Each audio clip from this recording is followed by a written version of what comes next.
We are now ready to talk about the lower half of the body and their appendages, starting with the pelvic girdle. And pelvic girdle is not really a term we used, but is formed by pairing of the hip with our pelvic bone. So pelvic girdle includes the sacrum, coccyx, as well as the actual bones of the pelvis. So what they're doing is attaching the lower limbs to the axial skeleton, and it's transmitting the weight of the upper body to those lower limbs. So it's kind of like a meeting point between the upper body and the legs, which are really going to take all of the weight, and then it's supporting the visceral organs of the pelvis. So our reproductive organs, our digestive organs are housed inside of this structure. And number 1 on your little diagram of the lower body is not pointing to any particular structure within the pelvis, so we're just going to call that the pelvic girdle. I wish I could pick you up after the very first time.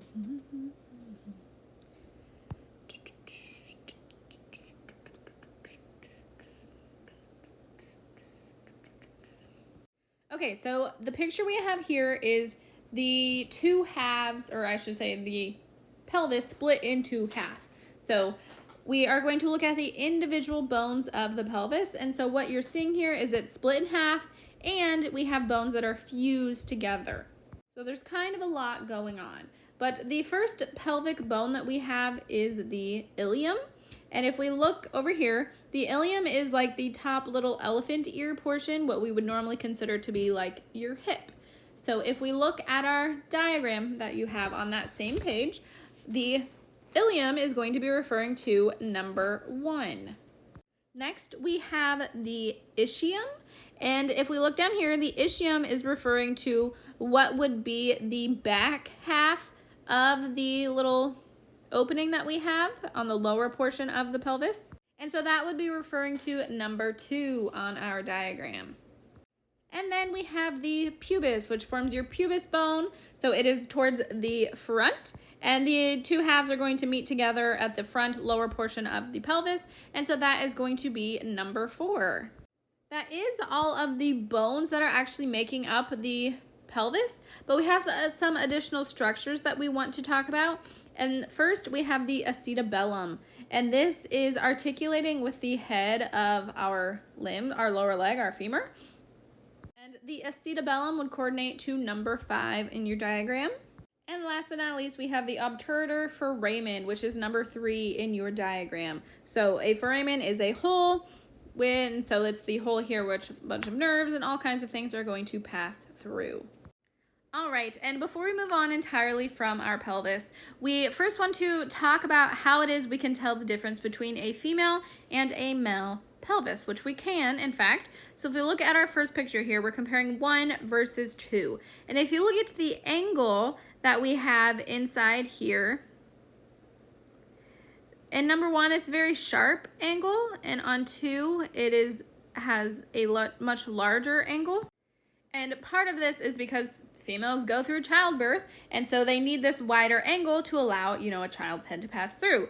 A second thing that we can look at is the opening at the top of the pelvis. So we can see in either one of these pictures here, but if we look at the opening at the top for the male, we have our sacrum and our coccyx in the way inside of this circle. But if we're looking downward into the female's opening, there is much more space, and they're kind of tilted back out of the way, again, allowing a child's head to pass through. All right, and now we're moving on to the femur. So going back to your original lower body diagram, this will be number 2. And while we're at it, I'm not actually going to specify or have anything else to say about number 3, so we can go ahead and add that one on there, and that is going to be the patella, but nothing special to talk about for that one. So focusing on the femur, this is what we would know as like your thigh bone. The first structure that we need to talk about is the head of the femur, and the head is always going to point to the medial side, right, because it's connecting towards the middle of your body. So if you're confused about what is your anterior view or your posterior view, just keep that in mind, that it's always going to point towards the middle of the person. So in your diagram, the two sides match the anterior and posterior views, which makes number 1 our head of the femur. And anytime that we have a head, that is also going to mean that we have a neck. So number 2 of our diagram is pointing to the neck. Okay, and again, sorry, the femur should be easy, one bone to learn, but yet we have all of these little descriptive things to know about the femur. And so really, one of those we have is the greaters and lesser trochanters. And so trochanter is kind of one of those things like a tubercle where it's just a rounded projection where muscles or ligaments are going to attach to. So if we first look at the greater trochanter, the greater trochanter is going to be number 3 in our diagram. And the lesser trochanter is going to be number 4 in our diagram.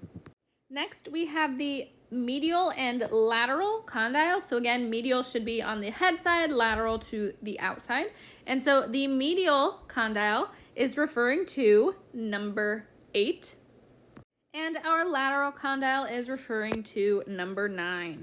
The next kind of accessory structure we have is medial and lateral epicondyles. And so if we think about what this prefix means, epi, it means above. So we're going to look above our condyles. And these are for ligament attachment.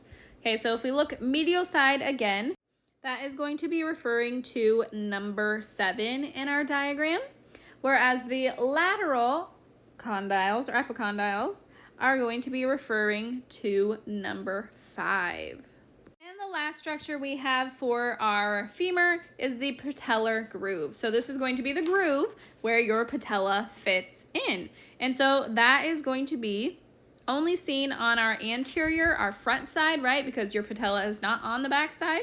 And that is going to be referring to number 6.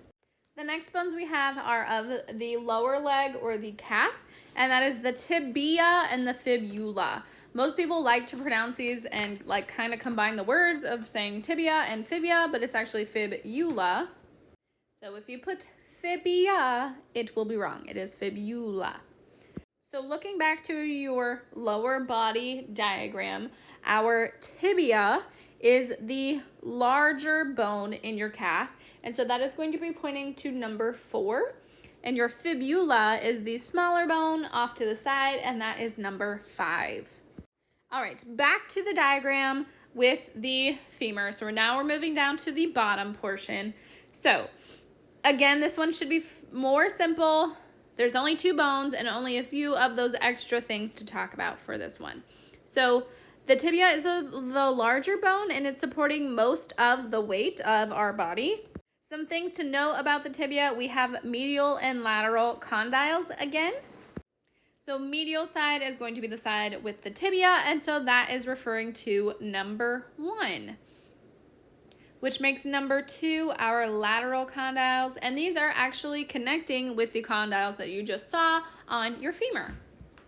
Next, we have the medial malleolus, and so the medial means we're going to be on the middle side, so the tibia side, and malleolus is the inner portion of what makes up your ankle, and so that is number 3. Okay, so now if we look at the fibula side, the fibula is articulating with the tibia, not the femur. So the fibula is not supporting that much weight. So if you actually recall, there was a story shared about a girl who ran cross country with a broken fibula. Why she was able to do this with a broken leg is because it was the fibula and it wasn't supporting her weight, which is what allowed her to still actually be able to run. So the only additional thing we need to know about the fibula is, again, now our ankle, but we're looking at the outside of our ankle, and so that is going to be number 4, the lateral malleolus. So we have 2 blanks left that need filled in, so I just want to make sure we remember which bone is which. So number 5 is your tibia, and number 6 is your fibula.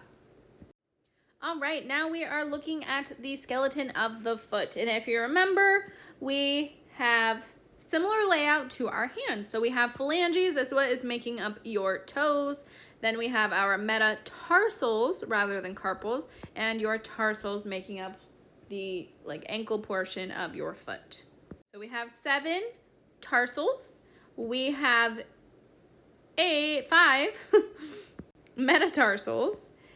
and then our phalanges. So like we named our thumb, we also name our big toe. And so for us, the big toe is the hallux. So now we are ready to name each of our tarsals. So just like we had a saying for our hand, we also do for our feet.